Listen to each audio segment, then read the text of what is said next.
안녕하세요. 매일 성경 한 주간 미리 보기. 오늘은 2월 셋째 주 말씀 함께 살펴보겠습니다.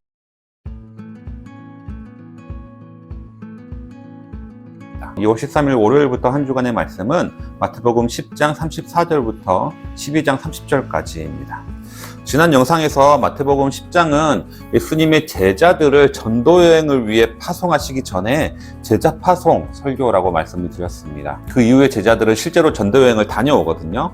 그 결과 예수님에 대한 소문이 퍼져나가기 시작합니다. 그래서 그로 나타난 결과들이 10장에서 12장 내용이라고 볼 수가 있습니다. 그래서 첫 번째는 세례 요한이 예수님께 질문을 하게 되고요. 두 번째는 전도여행의 결과가 어떠했는지에 대한 내용이 11장에 마무리에 나오고, 그럼 12장부터는 바리새인들이 예수님을 경계하기 시작합니다. 이때부터 예수님과 바리새인들의 갈등이 표면적으로 드러나기 시작했다라고 볼 수가 있습니다. 일단 월요일 본문은 10장의 마무리, 제자 파송 설교의 마지막 부분입니다. 지난주에 이 제자 파송 설교를 말씀을 드리면서 이 본문을 읽을 때 우리도 세상 속에서 파송받은 제자라는 마음으로 읽으시라고 제가 권면을 드렸습니다.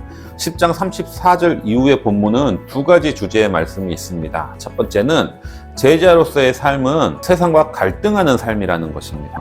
왜냐하면 세상과 다른 방식으로 우리는 살아갈 수밖에 없기 때문에 그런 것이거든요. 우리가 세상과 갈등하지 않는 방법이 분명히 있습니다. 세상과 타협한다면 갈등하지 않을 수도 있고요. 아니면 세상과 나랑 상관없다는 식으로 세상과 담쌓고 살아가다 보면 우리는 갈등하지 않을 수 있는 것이죠. 하지만 제자로서의 삶은 이런 것이 아니라는 겁니다. 세상과 타협해서는 안 되고 세상을 외면해서도 안 되고 세상 속에서 살아가야 하기 때문에 어쩔 수 없이 우리는 세상과 갈등하는 삶을 살 수밖에 없는 것이고, 이 갈등하는 삶을 산다는 것이 곧 제자로서의 삶이라는 겁니다. 그럼 우리가 이 세상에서 갈등을 겪으며 그리스도의 복음을 살아낼 때 기억해야 할 것이 하나 있습니다. 그것이 뭐냐면 우리가 바로 예수 그리스도를 대표하는 사람이다, 예수 그리스도의 선지자다라는 생각을 가지고 살아가야 한다라는 겁니다. 혹시 세상과 갈등을 겪다 보면 내 자존감이 낮아질 수가 있습니다. 남들과 다르게 사는 것이 내가 잘못 사는 것은 아닌가 스스로를 의심하게 될 수도 있습니다. 하지만 그때 우리는 이것을 기억해야 된다는 것이죠. 우리는 선지자들이다 라는 사실입니다. 우리를 영접하는 자가 곧 그리스도를 영접하는 것과 같다. 이것을 잊지 않고 살아가는 것이 세상 속에서 그리스도의 제자로서 당당하게 살아갈 수 있게 된다라는 말씀입니다. 11장부터 예수님의 제자들이 전도여행을 시작하고 나서 일어난 일들이 기록되고 있는데, 첫 번째는 예수님에 대한 소문을 들은 세례 요한이 예수님께 질문을 합니다. 오실 그분이 당신입니까? 아니면 우리가 다른 분을 기다려야 됩니까? 이렇게 질문을 하게 됩니다.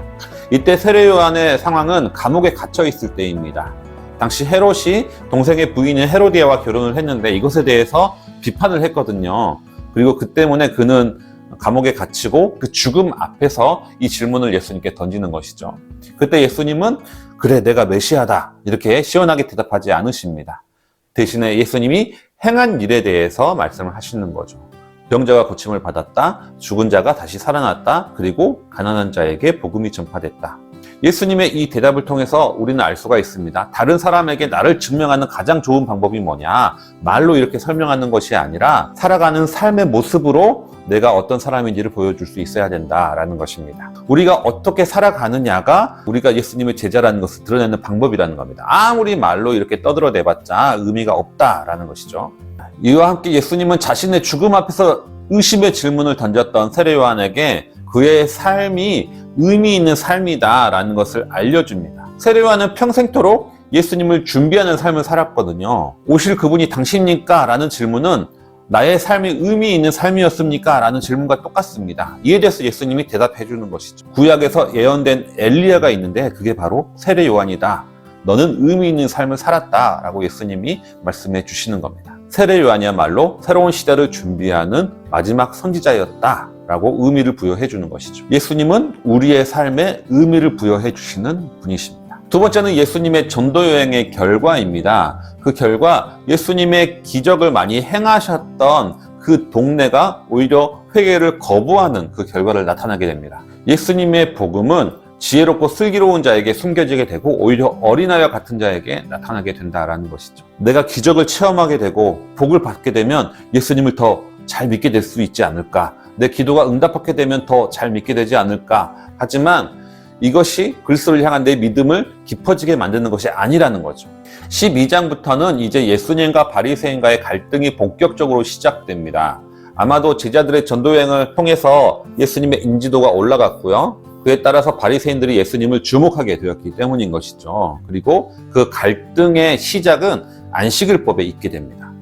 12장의 첫 번째 부분은 안식일에 배가 고파서 예수님의 제자들이 남의 밭에 들어가서 미리색을 잘라먹은 사건부터 시작이 됩니다. 그러자 바리새인들이 예수님께 따집니다. 왜 안식일에 일을 하냐고 따지는 것이죠. 여기서 우리가 주목해야 될 것은 바리새인들이 왜 남의 밭의 것을 먹느냐라고 따지지 않았다라는 겁니다. 왜냐하면 율법에 배고픈 자가 남의 밭에 들어가서 허기를 채우는 것은 허용되었기 때문입니다. 그때 예수님은 이들에게 역으로 질문을 하는 것이죠.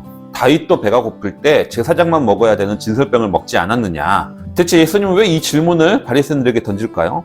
다윗이 어긴 것은 안식일법이 아니었거든요. 과 다윗의 사건은 연관성이 없는 것처럼 바리새인에게 느껴졌을 것입니다. 여기서 바리새인과 예수님의 시각차가 극명하게 드러나게 됩니다. 바리새인은 그것이 안식일법을 어긴 사건이었습니다. 하지만 예수님에게 그것은 배고픔과 관련된 사건이었던 것이죠. 그것이 바로 예수님의 제자와 다윗 사건의 공통점이 되는 겁니다. 두 번째는 예수님의 안식일에 회당에서 손 마른 자를 치유하신 사건입니다. 이 역시 예수님은 이 질병의 고통 가운데 있는 한 사람을 보신 것이죠. 그리고 이때부터 바리새인은 예수님을 어떻게 하면 죽일까 논의했다라고 합니다. 이 두 번의 안식일 논쟁을 통해서 우리는 법보다 사람을 더 귀하게 여기시는 예수님의 모습을 볼 수 있게 됩니다. 예수님을 어떻게 죽일까 논의하던 바리새인들이 행동에 나서게 되는데 예수님을 어떻게 보면 모함하는 것이죠. 예수님이 기적을 행할 때 귀신의 능력으로 행했다라고 비방을 하게 됩니다. 그러자 예수님이 자신이 귀신을 쫓아내는 것은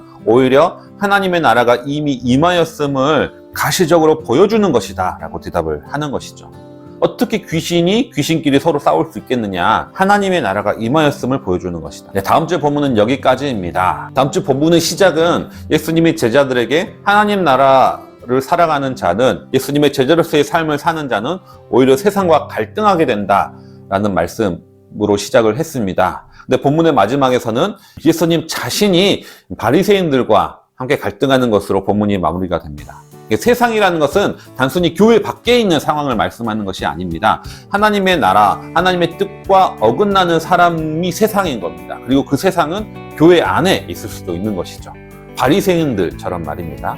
우리는 하나님의 나라를 꿈꾸는 사람들이기 때문에 이 세상의 가치관을 품고 살아가는 사람과는 갈등이 일어날 수밖에 없습니다. 만약에 내 삶에 갈등 없이 편안하다, 어쩌면 내가 그리스도의 삶과 멀어져 있을 수도 있습니다. 한 주간을 살아가시면서 예수님이 귀신의 왕이라는 비방을 받으면서도 그래도 하나님의 나라를 가시적으로 보여주는 삶을 살았던 것처럼 우리도 세상의 비방으로부터 자유하며 우리의 삶의 자리에서 하나님의 나라를 가시적으로 보여주는 삶을 살아내시는 우리 성도님들 되시길 바랍니다. 특별히 기억해야 될 것은 다음 주 수요일부터 2월 15일부터 사순절이 시작됩니다. 2월 15일은 제 수요일이고 그날부터 사순절이 시작되는데 예수 그리스도의 십자가의 의미를 생각하면서 한 주간 말씀과 동행하는 삶을 사시기 바랍니다.